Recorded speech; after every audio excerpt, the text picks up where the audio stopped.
Start off and introduce Kevin Russell. So Kevin is what he would describe as a recovering architect who practiced architecture for 16 years and served in ministry for over 18 years before becoming a state parole agent with the Indiana Department of Corrections. As a parole agent, Kevin started the first faith-based parole program in the country, which supervises men on parole who choose to participate in the faith-based caseload. And in parallel, Kevin also serves on the Indianapolis Parole Accountability Team, also known as IMPACT, which is a partnership between the IMPD and parole, whose goal is to help returning citizens to overcome the barriers of reentry, in part by helping them connect with community services that they would otherwise need to find on their own. So, Kevin, thanks for being here.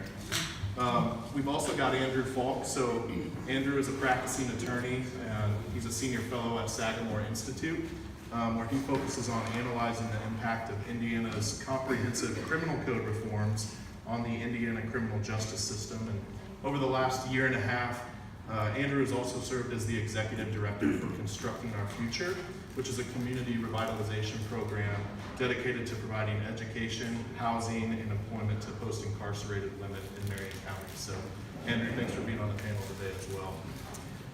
Next, we've got Chris Purnell. So Chris is also a practicing attorney that went to IU Robert H. McKinney School of Law.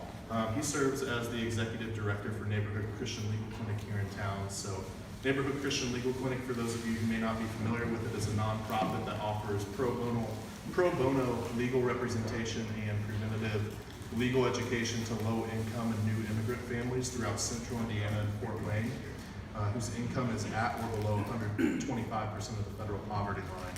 And for those of you who may be asking, what are the actual federal poverty line numbers these days? So for a household of one, that's $12,140 annual. And then for a household of four, that's $25,100. So that's kind of the state of the poverty line. So Chris, thanks for being here. Next up, we also have Sandy Jeffers. So Sandy is the executive director for Pathway to Recovery, which is a supportive housing program that helps homeless men and women with addictions and mental illnesses, helping them to become clean, sober, stable, self-sufficient, and permanently housed. And she's also spent over 25 years working with this population. Pathway to Recovery also operates 6 housing programs that represent 3 phases from entry level to permanent housing, serving close to 100 men and women with the help of 4 program staff. So, Sandy, thanks for being here as well. And then we've also got Dave Cederquist down on the end. So, Dave is in the Brookside neighborhood and really runs 2 different initiatives. All right.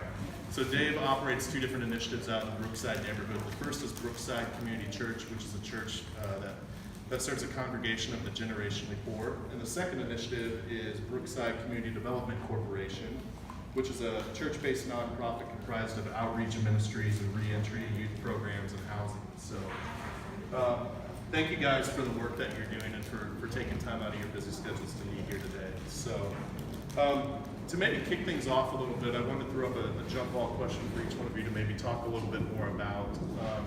Can you tell us a little bit more about your organizations, the population that you serve, as well as how these folks may get connected to the services that you're offering? Anyone? I'll go first. Thanks for that, Sean. So I'm Chris from the Neighborhood Christian Legal Clinic. As Sean mentioned, we try to serve people that are at or below the 125% federal poverty level line. And so these are people that have either A, experienced something cataclysmic in their lives, like the death of a family member or unexpected divorce or disability, and so they have low income, or B, those who are generationally poor. With regard to this population, those who are returning citizens or people that are reentering society after a period away, we see mostly men in this category. There are a few women, but it's mostly men.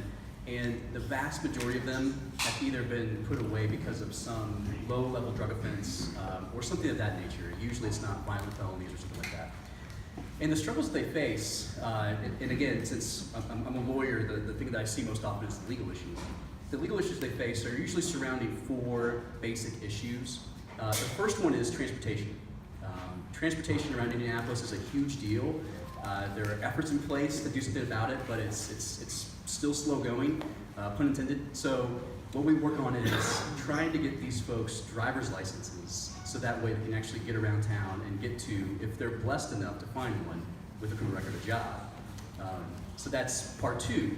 Sometimes a person can expunge their criminal records, and so we do a lot of work in expungements. You can usually get things expunged after 5 or 8 years, depending on the severity of the felony or misdemeanor. And so we work with folks to get those things sealed so that way they can go to prospective employers and say, hey, please help me get a job, please allow me to get a job. The third thing that we see is child support, child custody issues. People that have been away for a long time, and especially men in these generationally poor situations, the ties that bind the family have usually been frayed quite a bit. And so we try to walk alongside of them and say, hey, can we get visitation? Can we work on a child support arrearage so that way, maybe, just maybe, you can get access to visiting your kids again? Because that's a huge deal. Having positive relationship connections is a huge deal for our clients and for humans in general. And the last thing that we see is debt collection. So if you're a person who goes into prison with a lot of debts, you come back out, those things are still alive and well, and they were just waiting for the opportunity to come in. And so if you are able to find a job, then that debt collector who's been waiting 5, 10, 15 years can just pounce and take 25% of your net monthly income. Now what does that do? Well, it does a lot of things. The first thing it does, it maybe makes you not be able to pay your rent, or maybe it puts extra stress on you. If you've got mental health or substance abuse issues, what's that mean? Well, it means you might go back to that. So we try to come alongside and do things like bankruptcy, like working with debt collectors and that sort of thing. But those are kind of the 4 big issues for our population.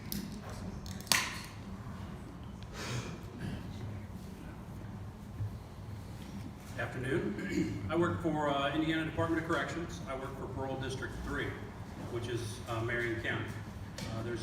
At any given time, there's probably about 2,500 men and women on parole here in Marion County. And so parole approaches this in multiple ways.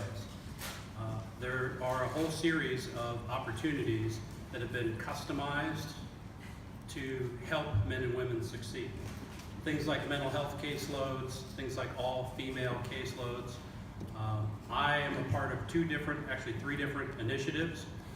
One is I carry a faith-based caseload, meaning that Indiana Department of Corrections has recognizes that faith-based programming on the inside of prison substantially reduces all the negative things. So it takes violence down, it takes assault on staff down, it takes the recidivism rate down. So all the things that folks want while a man or a woman are still in prison, it helps accomplish those things.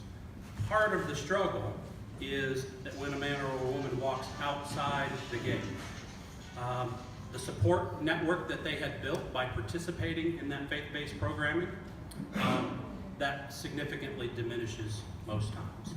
So I was hired by the Department of Corrections to create that kind of community. So it's voluntary. So a man can choose, if faith is important to him, a man can choose to participate in the faith-based caseload.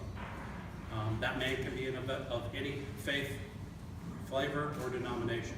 Right? I'm a Christian.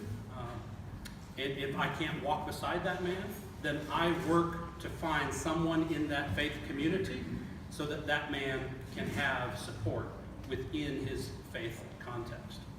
The other part that I'm involved in, the other 2 hats that I wear are, I'm a part of what's called Impact that Sean told you about. That's a partnership between IMPD and parole. It's a much longer story. See me afterwards if you want to hear the background of it. But the short version is our goal is to help a man succeed. We take a much more hands-on approach than what traditional parole does, meaning we actively work to reduce or remove those barriers. We're not going to do it for a man, but we're going to work to walk him up to the door, and then it's going to be his decision on whether or not he's going to walk through the door or not.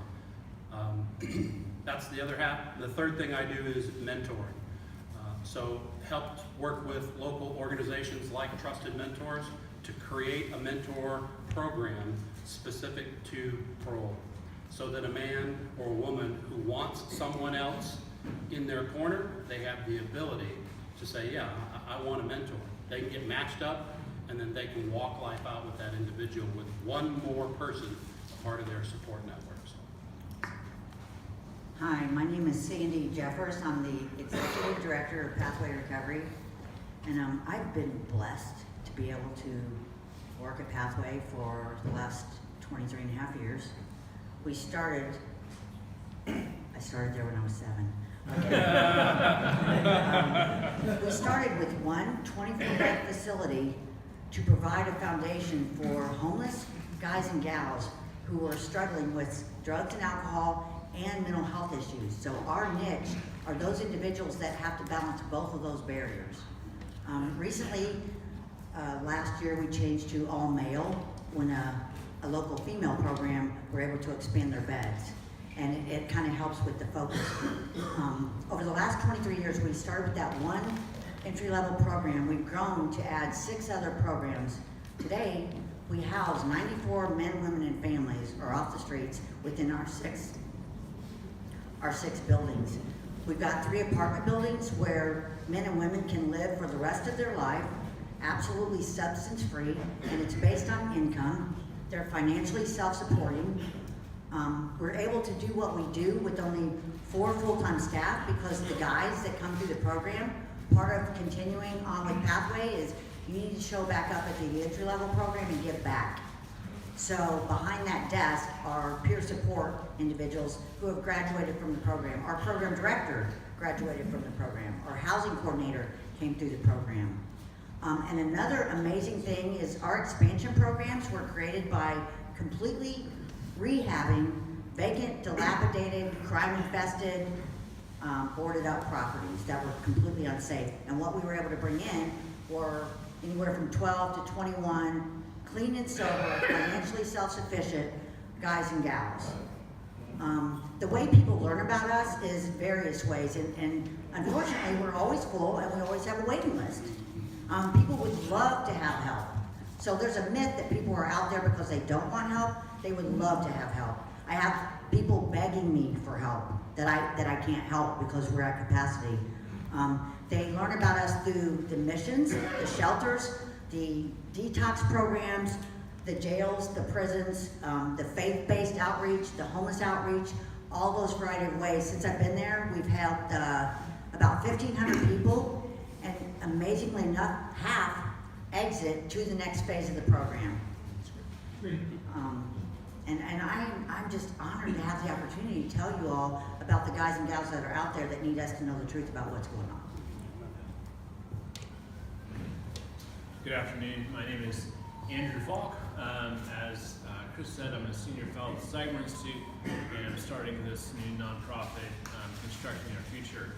Constructing Our Future began in 2014 when a woman incarcerated at the Indiana Women's Prison heard then candidate for mayor, current mayor, talking about the problem of abandoned houses in Indianapolis. And Vanessa said, look, when I get out, where am I going to live? What am I going to do? And yet we have this problem of all these abandoned houses that nobody's living in. So she began talking to her public policy class at the Indiana Women's Prison about how can we bring these problems together? How can we take these abandoned houses, acquire some, train the women in construction skills, and then as they are in the last year of their incarceration, when they're eligible for road crew, let them go out and begin restoring these houses, live in a transitional housing when we get out, continue to work on the houses for another year, and after 2 years of sweat equity, let us acquire these houses with a small mortgage. And so the public policy class started researching this. They brought in a lot of experts, talked to people such as Habitat for Humanity, Youth Build, and other programs, and put together a proposal. I won't tell you the whole story, we're going to talk about later, but we've had some success in terms of getting some publicity, some recognition, and the General Assembly a year ago endorsed the proposal. The DOC is somewhat supportive, at least, letting us continue to talk about it and plan for it and build on it. So we're moving forward. My background is, as an attorney, I spent 4 years in the Attorney General's office, where I told my sons my job is to keep the bad guys in jail. Fast forward several years, I never would have believed it if you told me 3 years ago I'd be spending the vast majority of my time in a women's prison. But that's where I am, and very happy to be there and be helping women get out, helping women not just plan to survive, but to thrive upon reentry. And that's really what I spend my time doing, is trying to make it possible for women getting out to get a job, to get a place to live, and to thrive upon reentry. David, I am one of the pastors at Brookside Community Church and the president of the board of Brookside Community Development Corporation. We're intentionally a church-based nonprofit to seek the peace of our neighborhood and our city. My journey kind of started about 10 years ago. I unintentionally got involved in urban ministry after seminary. Didn't know what I was getting into, and didn't realize that God was going to change my life in the process of serving the poor. But it came down to about 3.5 years ago, me and my wife left the ministry in Denver that we were part of, where we saw God do amazing things, and prayed that He would give us an opportunity to serve in an underserved, under-resourced neighborhood. And God answered that prayer and given us a church that was striving to be something for the neighborhood, with all good intentions, but all the poor strategies of privileged churches kind of created a great dilemma for Brookside, but also a great opportunity. And so I ended up taking the position with 40 individuals in the church, no programming. They're all generationally poor except for one couple. And over the last 3.5 years, we just saw God make Brookside a place that is a safe place to serve the poor in a way that really calls the church to action, not just Brookside Church, but the surrounding churches of Indianapolis, because I so believe in serving the poor as a believer. And I think Jesus would say the same thing, that when you engage in someone who is so different from you, that you have no understanding of their background and you have no context, you begin to see God in ways that you've never seen Him, with you and your Bible in the corner. And I see more of God and His grace and mercy in the context of urban ministry, truly poor urban ministry, not just a church in the city, but poor urban ministry than I've ever seen Him in any other context of church ministry. Unfortunately, I was probably headed towards huge devastation as a pastor in Denver, wanting the normal pastoral experience of moving up the ladder, becoming a lead pastor, potentially, having a large church. And I don't regret one bit that I have more friends that are in our family and our poor community than I do of affluence and of power, because I see God working in tremendous ways. And when people see the beauty of what God is doing at Brookside and take a risk to serve with us, because I think Brookside's becoming this place that is striving to call the church to action, specifically in 3 categories for us. 2 main ones is reentry and our youth development program. We are a poor church. We can't serve 137 guys last year alone. And the fact that we have about 60 to 80 volunteers that come down every single week to serve our men in reentry, and then over 158 serve in our youth development program. And then we're starting a housing initiative out of no low-income housing model. We just need to care for those who God has given us, because generational poverty is not fought over a year grant period. It is fought over a decade of hard work, hard relationship, and hard conversations and accountability. And so for us to take over housing in Brookside neighborhood, to give stability to families we're already serving and men and women who are already serving in reentry, is going to give us a better buy-in and greater community effort for us to see generationally poor individuals fight off this and actually maybe give hope to their kids to own homes one day and have good jobs and have hope in something better. And so this is one big, huge, unorganized, messy, don't know how to explain it kind of experience that God has given us, but God is showing out his faithful presence through this group. And we're just excited to see it continue as we partner and just call the church to action in certain categories that we've taken on in reentry, play, and housing. And we just want to see God continue to grow this ministry in a big way. Awesome. Well, thank you guys for being here and for the quick rundown on what you guys do and how you serve the city. So thanks for all the work that you're doing. With a lot of my friends and people who may not be close to the line of work that you guys are doing on, with the feet on the ground here in the city, I think there's a lot of misconceptions about those who are in poverty, that they're in poverty because of individual choices or behaviors that they have or that they've made, when in reality it's much more complex. So can maybe you guys take a minute to talk about the culture of those who are in poverty and maybe some of the misconceptions that exist? I would actually turn to the scriptures on that, because when you look at the scriptures, when you look at poverty, the root of what is defined in scripture is chaos. It's a person living in chaos. Now, that is typically rooted in relationships. Broken relationships, meaning broken this way and broken this way. That is what scripture defines as poverty. Now, is there material poverty? Absolutely. Are there systems and decisions and culpability in material poverty? Absolutely. But when I look at it, when I turn to the word and see and work in poverty, my job as an agent of redemption, yes, I'm a state parole agent, but I see myself as an agent of redemption. That's what I do. My goal is to help God be an instrument for God so that he can bring peace to that chaos.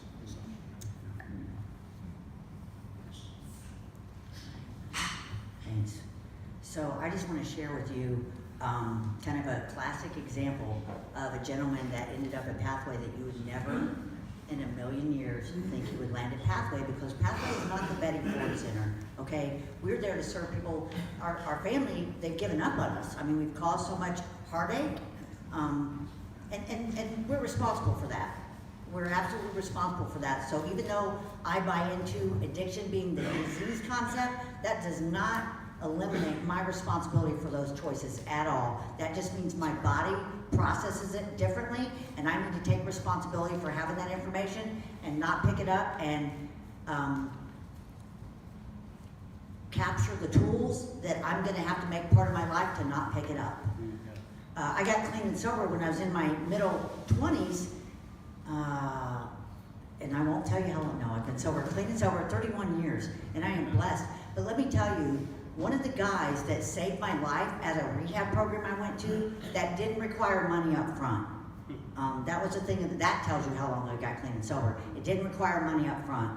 One of the men that was one of the head counselors that saved my life, about 14 years ago, he ended up on the streets of Indianapolis because he lost his recovery after legally having to take pain pills for a physical ailment. Fast forward a year, he's on the streets, he's lost everything and everyone, and he had every degree and credential you could think of. He ends up at my program on the other side of the desk. The shame and guilt from that life-changing experience, he left prematurely and he was dead a month later.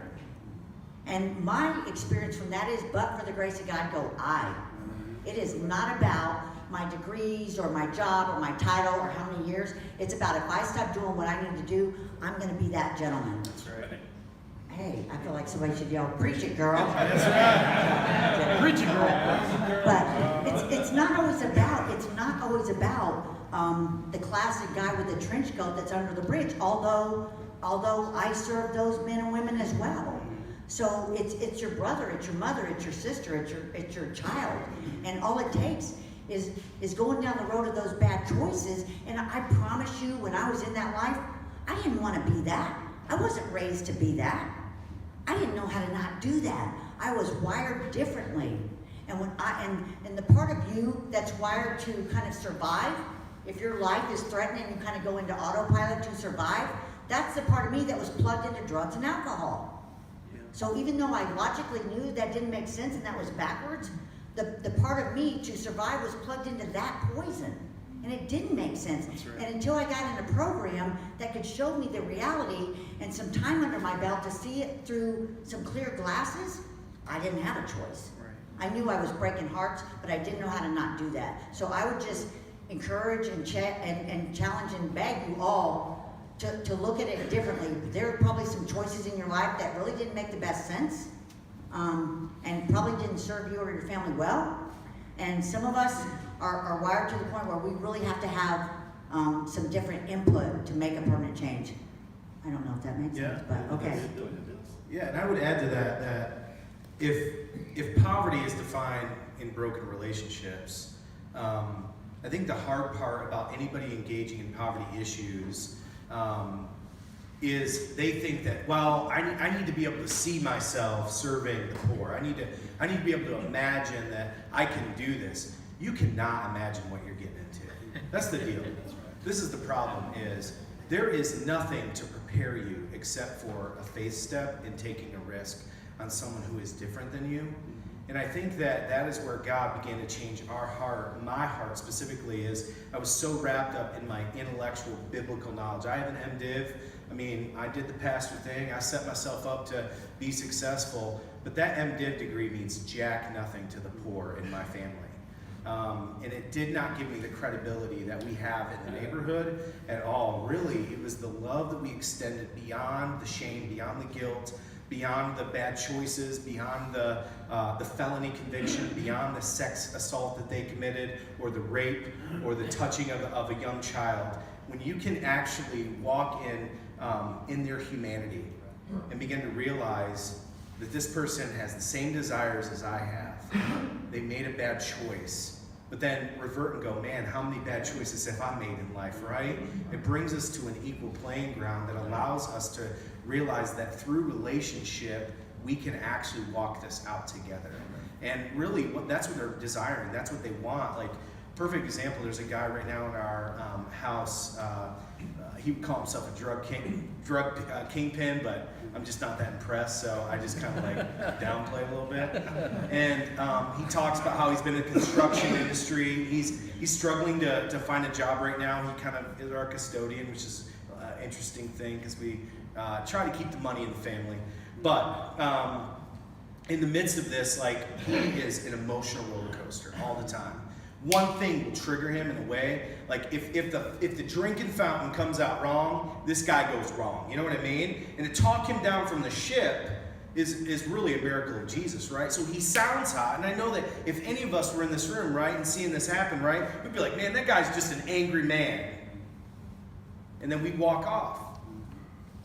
But the work that we're doing has to press into that angry man and actually see where it comes from, why it's happening, and allow empathy to happen for me to understand what is happening in Chris' life for it to trigger this kind of response or that kind of response, to the point where we can have a discussion, talk him off the tree, bring him down to earth, and actually go, welcome to earth, Chris. This is where we need to stay. And this is where God begins to work in your life. And I think that when it comes to, we're looking for quick hits of like strategic plans to work with the poor, and it has nothing to do with that. It has everything to do with us just being the church and allowing the gospel to work in a way that transforms their hearts, makes them whole, and moves them forward with us. It is a community effort, and if we are not willing to do that as the Church of Jesus Christ, then let's give up, you know? Because let's shut it all down. Let's shut down all of our churches, because it's just not worth it in the end to just keep up pie in the sky. Let's come to earth and be in a relationship. And as we walk out, and it is amazing to see how very elite, I have this guy who is an elite dude. I don't even know what he makes or how much he makes. He's been coming serving Reentry for about a year and a half. And he said, I see more of God and the gospel in what I do every Monday night than I do in any of my work week. And he says, I'm so thankful and grateful that God has humbled me in this way, that I can walk with these men and defy these labels. And God has just transformed his heart, and it's mutually beneficial. God can change all of our hearts as we just take a risk on those who are other than us. Dave was just talking about defying the labels. And when I was asked to serve on this panel, and we started talking about what's important to convey, defying the labels was one of the things that really hit me. When I was in the Attorney General's office, we would name the defendant, and then I would never refer to them by his name again. It was defendant the rest of the way through. And when I went to the prison for the first time, I went because I wanted to see what a women's prison was like. I was curious. I was invited to come to the prison to share the report that I was writing on Indiana's criminal code reforms with this public policy class, but I'll be honest, I had no expectations of finding any value from that conversation. I could not have been more wrong, and I could not have imagined how God would change my life because of that meeting. I like to say I visited the prison that day and I never left. Well, obviously I left, but since then I went back to get their feedback.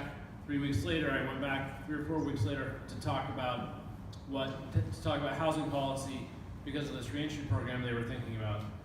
And I really, at that point, I was sold. The women blew me away.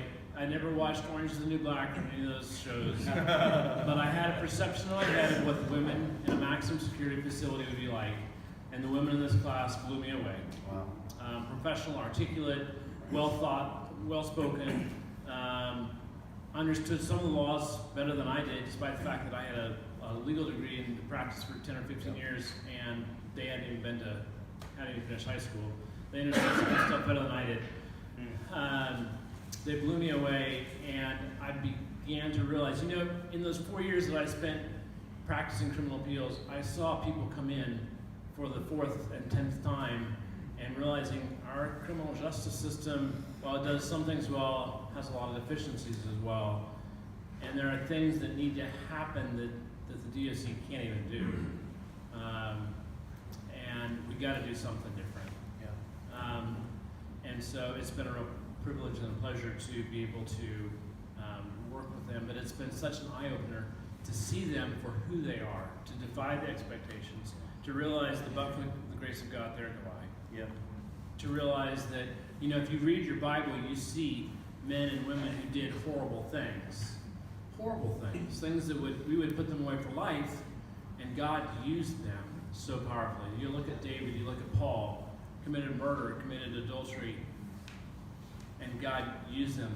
Described one of them as a man after his own heart. The other penned most of the New Testament. I have hope, I have confidence that God can use these women the same way.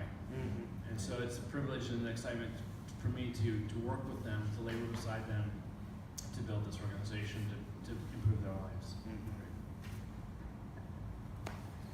Awesome. Thank you guys for that additional context. I think that's helpful for everyone here in the room. Homelessness is another major issue in the city, not only in Indianapolis, but in major metropolitan cities across the U.S. and around the world as well. There was a report that I believe was done by the IU Public Policy Institute as well as CHIP that looked at the state of homelessness at any given time in Indianapolis, and they estimated on any night there's roughly about 1,800 individuals that are living in shelters or some sort of housing option that's out here in the city. But they also estimated that there's roughly 12,000 or more people kind of living in the shadows that are considered homeless. So can you maybe, Sandy, or this is a question for you maybe, can you talk a little bit more about where are these individuals staying at night, and then how do other issues such as mental health and addiction and substance abuse play into that homelessness? Sure. So I just want to say, even though I've been with Pathway 23 years, I had no idea what was really going on in our community until August 31st of, I think it was 2013 or 2014, when I think the Super Bowl was coming to town, and for the first time, I actually visited a homeless camp, It was at Davidson Street, and there were 65 people living there. And on the news, what I would see is that we're going to go down there and we're going to ask them to leave, and we're going to provide housing and wraparound services and all this amazing stuff, this safety net. And I was in those meetings with service providers, and I seen the real outcome and what really happened. And I'm real sad to tell you that what actually happened to those 65 people is that the public safety officials, and this is not, that came in and did their job, and these people were scattered and intimidated and sent kind of fleeing in the night to other camps. A few of them, we put in really low rent hotels and paid their rent for a month out of nonprofit budgets, and we did absolutely no long-term safety net plan for any of them. My first experience at that camp was an elderly lady was being dropped off into homelessness for the first time in her life. And Maurice Young, who is a homeless advocate, and I would encourage everybody to look him up. He's done a TED Talk, he's got a mini documentary, and he is homeless by choice to advocate for the people out there that have no voice. And what I seen that day was Maurice kind of took this elderly lady's hand and showed her the whiteboard and showed her when the meals will be served, how that'll happen, and he assigned another lady to take care of her. He put her in the tent next to his. It was more organized than Pathway would ever be, okay? So what David said, the chaos, right here, because we are real, and it's not always organized like that. So I couldn't believe what I was witnessing. But what the news was playing was, here's an example, the camp's infested with rodents. It showed a cat, okay? It showed a cat. Cat's not a rodent. It also gave statistics about communicable diseases and police runs and crime problems. And keep in mind that the homeless shelter is within a block, the jails are within blocks, halfway houses are within blocks. But they talked about that area, that kind of crime happening. Those people were displaced into the night. Since that time, there's been at least 4 more camp closures. And I realize the only time we get involved is when tax-paying citizens are affected or offended and have to look at that. And the problem is, there's no place for them to go. There's a day center where they can go from 9 to 5, depending on what your last name begins with. Okay, and you can go for a certain set of hours. There's a faith-based mission that you can go, but if you are a minority, or if you have some mental health issues, or if you have some untreated substance abuse issues, you're probably not going to make it very well there. And that's not to say anything about that program. We can't do a one-size-fits-all. But I would encourage you all. We just evicted 60 people a few months ago under the guise of Homeland Security, potential terrorist activity. They were under the bridges. It was right before the Gen Con. Right before Gen Con. I was in that emergency meeting. They sent out the email Friday at 6 p.m. letting people, Friday at 6 p.m. letting them know you need to be gone by Monday. Now you tell me, with the resources out there, was that sent for us to scoop those people up and give them some resources? No, it was not. It was meant to cross our T's and dot our I's, and to make that eviction, you're evicting people who are already homeless. They can't be under the bridge where they can charge their phone and stay out of the weather. And we're saying, well, there could be bombs in their property. I mean, I know I keep, but that's why I thought, don't get her started. Where's the off button? But I beg you, we gotta know the truth. We need to know the truth, okay? These people, there's a very small percentage that are out there by choice, very small. They would love to have an opportunity to get clean and sober, to overcome their criminal histories, to work and earn a living, and to reunite with their families if their families are still around. So we just need to take responsibility of what's really happening in our community and look beyond what the media is showing us. I gotta breathe. Got a little fire. No, that's awesome. That's awesome. One of the things that we see at the clinic in our work with homeless veterans and homeless youth is we see a lot of issues that are wildly different between the two populations, but the one thing that pops up over and over again is trauma. Is trauma and reactions to trauma. Yeah. So for our military veterans, it's a lot of PTSD. And in some cases, it's been diagnosed and treated and they're working through it, but in most cases, it's not. And so they're self-medicating through drugs and alcohol and behaviors that are actually going to harm them more. And so what we try to do is we say, hey, there are wraparound services that exist. We work with HVAC, which is the Hoosier Veteran Assistance Foundation, which provides case support and that sort of stuff. But the resources are few. The resources are so minimal for the size of the issue. And one of the things I was talking about with our staff member that works with our Homeless Youth Justice Project, partnership with Outreach Inc. on the Near East Side, is you have to think that when these kids, and they are kids, decide that they'd rather be homeless, why are they choosing that? Why are they choosing that? Well, it's because what they're fleeing from is so terrible. It's so terrible. And usually it's a situation rife with trauma. And so as we talk about, hey, how do we get engaged and how do we get involved? Just know that you're going to encounter a lot of trauma. And I think that's what Dave was getting at. Like, you're going to find some stuff that will just blow your mind. And we all experience trauma, it's true, but this is trauma that just rocks people to their cores. And they have to feel like they have to get some kind of control, or they try to medicate themselves. So that is one